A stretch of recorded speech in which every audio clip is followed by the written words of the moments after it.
Hello traders, welcome to financial sapiens. तो 4 Feb को हमने एक ट्रेड लिया था यूरो कैड में। अपना second trade off the year था जो हम पोजिशनल प्ले में इस साल लेने वाले हैं, और उसका हमें हमारा आज ही यहाँ पे हमने बुक कर दिया है। तो ऑलमोस्ट 1 मंथ कंप्लीट हो चुका है, 30 डेज। तो हम देखेंगे कि ये ट्रेड में हमने कैसे प्लान किया था, क्या प्राइस एक्शन था और हमारी साइकोलॉजी क्या थी। तो सबसे पहले हमने देखा कि मंथली पे यहाँ पे एक सप्लाई लेवल था जो यहाँ पे टैप कर चुका था, और उसके बाद में वीकली पे अगर देखोगे ये सप्लाई टैप होने के बाद यहाँ पे साइडवेज या कंसोलिडेशन बोल सकते हो, और ये जो बुल्स की स्ट्रेंथ थी ये यहाँ पे जा चुकी थी। और उसके बाद में अगर आप डेली पे आओगे तो डेली पे यहाँ पे head and shoulder types pattern बनने स्टार्ट हो गए थे।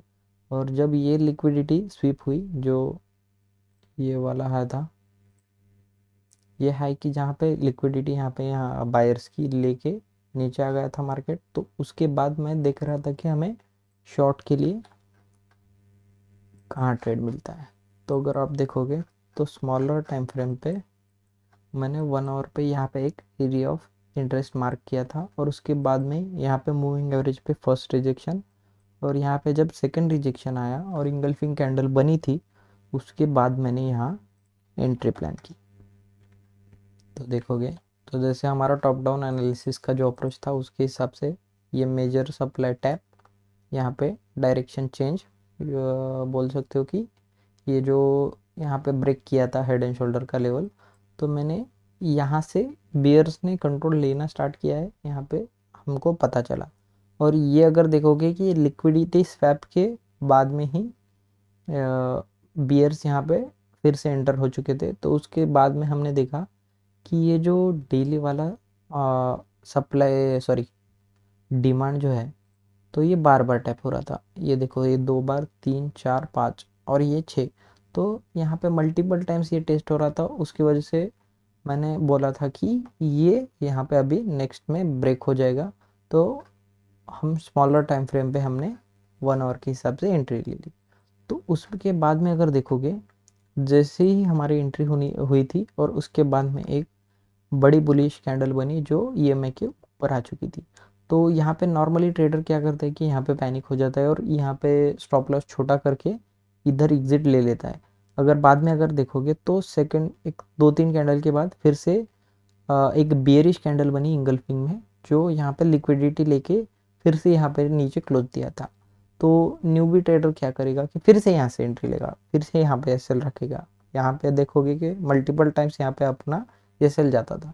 तो हमने क्या किया है कि डेली अगर देखोगे तो लास्ट जो स्विंग था तो ये था बोल सकते हैं हम। ये देखो, जैसे यहाँ पे टेस्ट किया फिर से हाई बना के नीचे आया था। तो ये हाई जो है ये हमारा एक क्रिटिकल पॉइंट है बियर्स के लिए। तो क्या किया हमने कि ये हाई के ऊपर एक छोटा हम स्पेस देते हैं कभी भी एसएल के में, एक 6-7 पेप का यहाँ पे स्पेस रखा था। तो वैसे भी ये पेयर में 3 से 4 पिप का मैक्सिमम स्प्रेड होता है, तो उससे थोड़ा 2x पे हमने यहाँ पे स्पेस दिया था। तो अगर देखोगे तो 4 आवर पे हम देखेंगे यहाँ पे मार्केट ने ऑलमोस्ट हमारा एसएल के पास आ चुका था, लेकिन अगर आप देखोगे तो ये जो क्रूशियल लेवल था यहाँ से फिर से सेलर ने कंट्रोल ले लिया और नीचे आ चुका था। तो यहाँ पे इक्वल हाइज भी बना दिया है, और उसके बाद में फिर से कंसोलिडेशन फेज में चला गया। और मैंने आपको अगेन 18 फेब को आपको टेलीग्राम पे अलर्ट भी दिया था कि यहाँ से फिर से मुझे एक नया एंट्री दिख रहा है मार्केट में। तो उसके लिए मैंने फिर से छोटे टाइम फ्रेम पे चेक किया।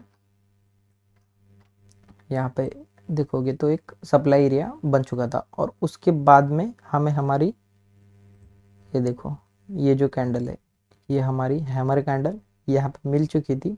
तो वहाँ पे मैंने फिर से अनदर एंट्री ले ली, क्योंकि यहाँ पे हमारा स्टॉप लॉस भी छोटा आ रहा था और रिस्क रिवॉर्ड भी अच्छा होने वाला था। ये एंट्री में फर्स्ट वाले में 1:3 था और सेकंड में 1:6 प्लस आ रहा था। तो यहाँ पे मैंने एंट्री ले ली। एंड अगेन अगर आप देखोगे तो हमारा टारगेट क्या प्लान था कि ये जो डेली वाला प्रीवियस जो स्विंग है वो जोन तक का हमारा टारगेट था, लेकिन हमको ये ट्रेड ने ऑलमोस्ट 1 मंथ तक कोई मूव नहीं दिया है और जो भी मूव आया है वो लास्ट 3 डेज में आया है। तो अगर आप देख सकते हो कि नॉर्मली अगर 1 से 2 दिन में अगर मूव आएगा, देखो यहाँ पे 2-3 दिन में वो मूव आया, उसके बाद यहाँ पे पुल बैक अगेन देख सकते हो। अगर कंटिन्यूस मूव आया तो उसके बाद साइडवेज नहीं तो पुल बैक, साइडवेज नहीं तो पुल बैक, इसी हिसाब से मार्केट वर्क करता है। देखो बुलिश मूव आ गया, ऑलमोस्ट 4-5 डेज यहाँ पे कंटिन्यूस मूव आया, उसके बाद बड़ा पुल बैक आ गया। तो हमें ये पुल बैक में नहीं फंसना था, इसलिए मैंने क्या किया कल कि एकदम छोटे टाइम फ्रेम पे जो मैं ट्रेल कर सकता हूँ, तो प्रीवियस हाई के ऊपर यहाँ पे मैंने एसएल रखा था। तो अगर आप देखोगे तो यहाँ पे कहीं पे तो मेरा एसएल ट्रेलिंग वाला हिट हो चुका, तो फिर भी हमने 200 पिप्स प्लस इसमें कैप्चर किए। तो ये हमारा पोजिशनल ट्रेड था और इसका ऐसा एनालिसिस था, और इतना पेशेंटली हमें होल्ड करना पड़ता है पोजिशनल ट्रेड्स में। तो इस साल हम क्या करेंगे कि जो हाई प्रोबेबिलिटी ट्रेड्स है, चाहे हमें वेट करना पड़े 1 मंथ 2 मंथ, इतना हम वेट करेंगे, लेकिन हाई प्रोबेबिलिटी ट्रेड्स ही लेंगे। तो नेक्स्ट ट्रेड भी मैं अभी प्लान करने वाला हूँ, उसका एनालिसिस मैं आपको ग्रुप में शेयर करूँगा।